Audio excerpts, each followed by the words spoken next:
तेल के दाम लगातार आसमान छू रहे हैं। हाल ही में जब कुछ पत्रकारों ने निर्मला सीतारमण से बात करी और कहा कि तेल के दाम आप कम क्यों नहीं कर देते, आखिर आप इतना टैक्स ले क्यों रहे, तो निर्मला सीतारमण ने कहा कि ये सारा कारनामा यूपीए की तरफ से है और एनडीए की सरकार उनका कर्जा उतार रही है।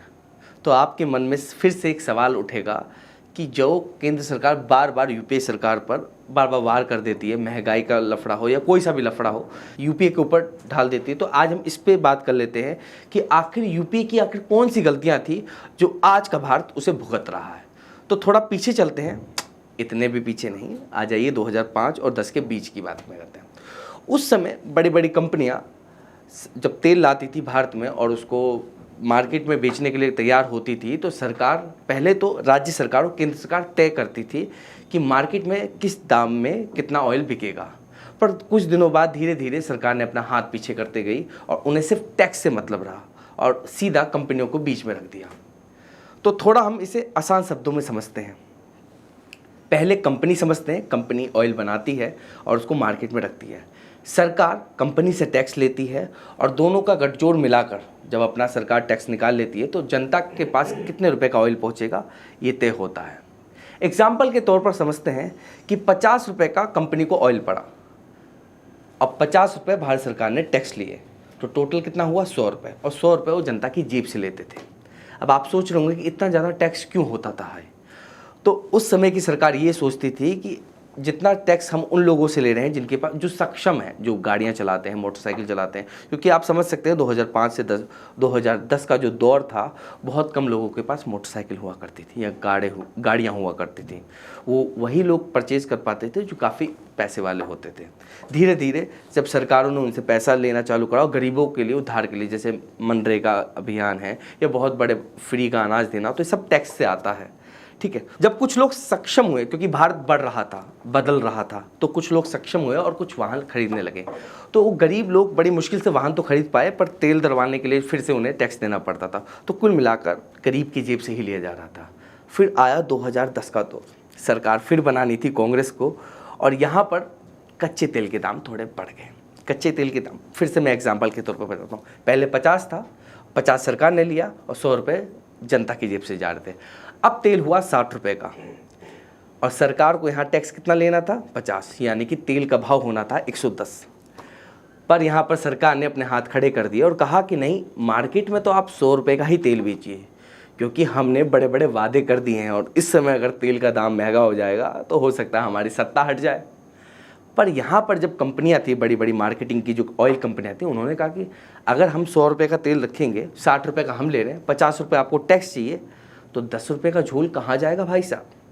तो सरकार ने कहा कि देखिए, हम तो अपना टैक्स पीछे ले नहीं सकते। तो अब इसका फैसला क्या निकला, तो सरकार ने एक सोल्यूशन दिया कि भैया 10 रुपये कंपनियों से कहा कि आप लगा दीजिए अपनी जेब से। ये सिर्फ 10 रुपये बोलने के लिए नहीं लग रहे, क्योंकि ऑयल करोड़ों खरबों रुपये का आता था उस समय भी और आज भी आता है। तो ये जो 10 रुपये दिख रहे हैं, खरबों की मात्रा में जोड़िए उसे। अब तो बड़ी बड़ी कंपनियों ने कहा कि हाँ, इतना ज़्यादा हम लोग कैसे झेल सकते हैं। तो उस समय एक शब्द का उद्घाटन हुआ, बोल सकते हैं, जिसका नाम है ऑयल बॉन्ड। वहाँ से शुरुआत हुई और सरकार ने लिखित रूप में दे दिया उस समय कि आज हम आपसे कर्जा ले रहे हैं और हर साल आपको 8% का टैक्स भी देंगे, मतलब ब्याज 8% का आपको हम हर साल ब्याज देंगे और 2020 तक आपका सारा कर्जा हटा देंगे, और ये सब दिया रिटर्न में। तो कंपनियों ने बोला कि भैया आपकी सत्ता नहीं रही तो कह रहे, जो हम बॉन्ड लिख के दे रहे हैं ना, हमारी सरकार रहे ना रहे या किसी और की सरकार आए, पैसा तो आपको मिलेगा। तो ये छोटी सी कहानी हमने आपको जो समझाई, इसको आप आगे और समझते हैं। मतलब 2014 में फिर भाई भाजपा की सरकार, कर्जा तो लिया था, उसको चुकाना था, हम नहीं तो आप चुकाएंगे ही चुकाएंगे, चाहे किसी की भी सत्ता रहे, कर्जा बराबर ही रहेगा। अब यहाँ पर तेल के दाम कम नहीं हुए, अब यहाँ पर भाजपा सरकार को उनका कर्जा हटाना पड़ रहा है। अगर आपको अभी भी हमारी बातों पे यकीन नहीं है तो हम आपको आंकड़े कुछ लाएं, वो डिटेल में आपको बता देते हैं। 2015 में 77.61% के हिसाब से हमने ब्याज भी दिया और लगभग 1,75,000 करोड़ रुपए हमने कर्जा दिया। फिर 1,75,000 फिर हमने पैसा दिया और लगातार बढ़ता जा रहा है। और आपको बता दें, जो टोटल अभी कर्जा है ना, जो हमें ये फिनिश कर रहे हैं धीरे धीरे, वो 2026 तक ख़त्म होगा।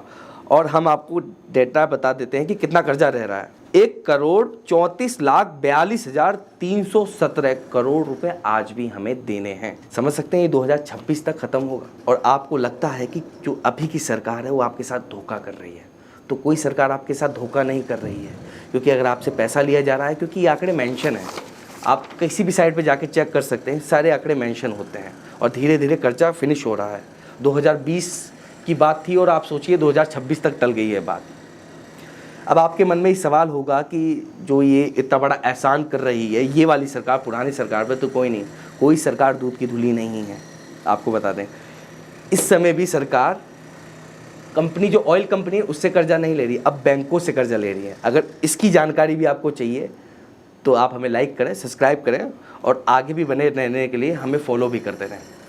फिलहाल अगर ऑयल बॉन्ड्स में कुछ और दिक्कत आ रही है तो हमें कमेंट करके जरूर बताएं। और भी अपडेट्स के लिए बने रहें और थंबनेल्स के साथ। धन्यवाद।